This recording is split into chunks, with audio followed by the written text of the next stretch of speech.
The internet is like a huge library full of interesting stuff. Imagine there are over a billion websites out there. If you wanted to read them all, it would take more than 1,000 years. But not all of them are friendly or normal. Some are downright strange and even scary. Today, we're going to explore the weird side of the internet. We'll check out some websites with spooky pictures, videos, and stories. Get ready! Some of these stories will give you goosebumps and make your hair stand on end. So brace yourself for a journey into the deep, dark corners of the web, where the eerie and unsettling await. Magibon.com. The story of this website begins with a YouTube channel owned by someone called Magibon. This person, Magibon, was famous for posting videos where she didn't do much, just stared at the camera. Surprisingly, over 130,000 people subscribed to her channel, even though she hadn't posted a new video in over a year. Then, there's this website called Magibon, also known as the Magibon Project, where you can find only 3 very strange videos.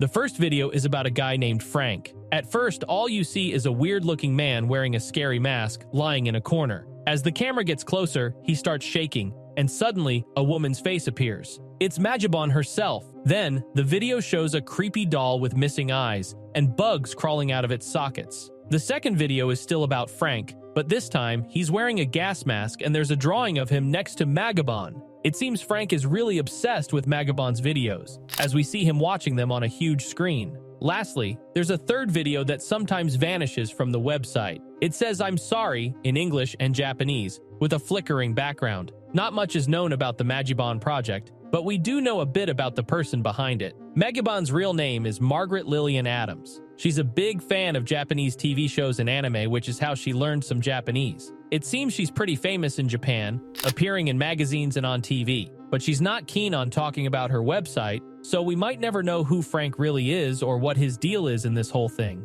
The mystery surrounding Magibon and Frank keeps people intrigued. Some speculate about the connection between them, while others just enjoy the eerie videos. It's like a puzzle waiting to be solved, with each piece revealing a bit more about this enigmatic project. Who knows what secrets lie beneath the surface? Humanleather.co.uk. Human Leather Company UK is a company that makes things like belts, wallets, and shoes out of human skin. They get the skin from people who agreed to donate it before they died. The company says they only use certain parts of the body, like the back and belly, because it's easier to make into leather. Their stuff is really expensive, like $14,000 for a wallet, $15,750 for a belt, and $27,000 for shoes. They sell to rich people who like weird stuff. You might wonder how they can sell this stuff online. They say it's all legal. They also say there are a lot of people who want to donate their skin, and they only pick the best ones. But the donors don't do it for free. Their family gets paid a lot of money for the skin. Some people might find this whole thing creepy or disturbing.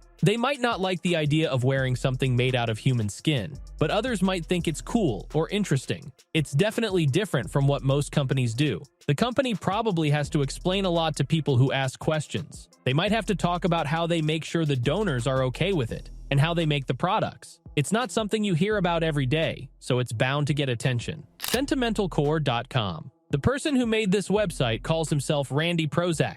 He's really into the Illuminati, secret groups, and strange ideas. When you go to the homepage of Sentimental Core, you see a picture of a couple sitting in front of their TV. On the screen, there's a message that says nothing. At the top of the page, there are 5 links shown with weird video loops. You can click on these links and they take you to different parts of the website, each with its own stuff to explore. The first link takes you to a page called Eyes of Randy Prozac. It has pictures and videos that some people say are harmful to your mind. Before, there used to be a message at the bottom of the page warning about hypnotism, but Prozac removed it. There's also a section called Parasite Dreams, with animations that are really spooky. But the most talked about part of Sentimental Core is the 4th link, leading to the Shrine of Goat Worship. It has 3 pages called Altars with lots of videos. There's a weird picture with a warning for people with certain mental conditions to be careful. What's interesting about Randy Prozac is that he's not trying to hide his website. He actually wants people to visit it. He says Sentimental Core is only for women, which some people find strange. He also talks about knowing stuff about anti-gravity tech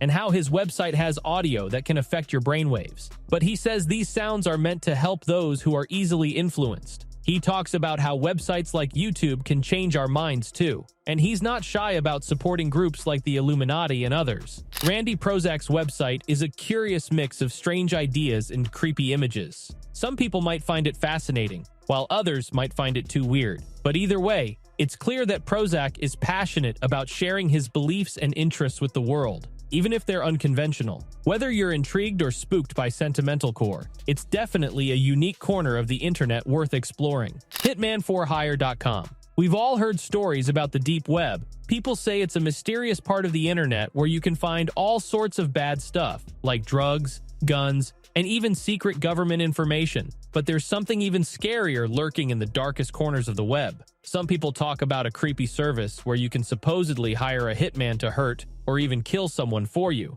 It's like something out of a scary movie, right? But no one's ever been able to prove for sure if this hitman service is real. Well, that all changed when a hacker named BRPSD managed to break into a website run by a group called the Bassa Mafia. This Bassa Mafia is supposed to be a really dangerous gang operating in the United States and Europe. The hacker got into their website and leaked a bunch of stuff online. He shared user accounts, private messages, and even pictures of people who were marked to be hurt or killed. And get this, the Bassa Mafia's website was openly advertising their services. They were offering to hurt or kill people for money, with prices starting at $5,000 for a murder. But it's not just killing they offer. They also have services where they'll break someone's bones or scare them for a fee. And the weirdest part? They've got ex-military guys working for them. And those guys charge a lot more, like $30,000 for a hit. The leaked messages between the website admins and their customers are chilling. One person wanted someone beaten up badly but not killed,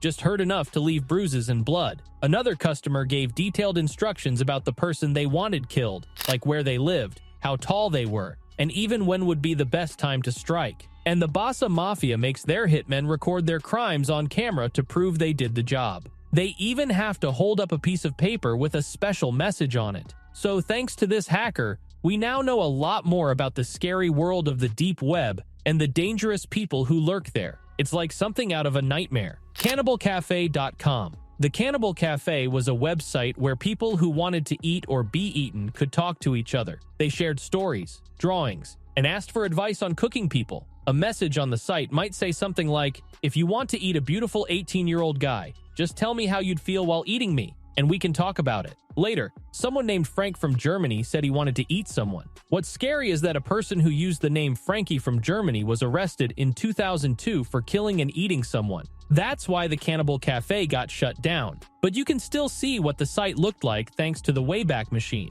The person who made the Cannibal Cafe, Armin Maywes, that's not his real name, also shared artwork by someone called Dulce. Dulce's art showed things like tying people up, hurting them, and eating them. Now, someone named Loco runs a different website called Dulce Girls. It's all about sexual fantasies, and it has more than 50,000 members and gets over 1 million visitors every month. If you're curious about this, make sure to share and like this video, and don't forget to subscribe so you don't miss what's next. Thanks for watching.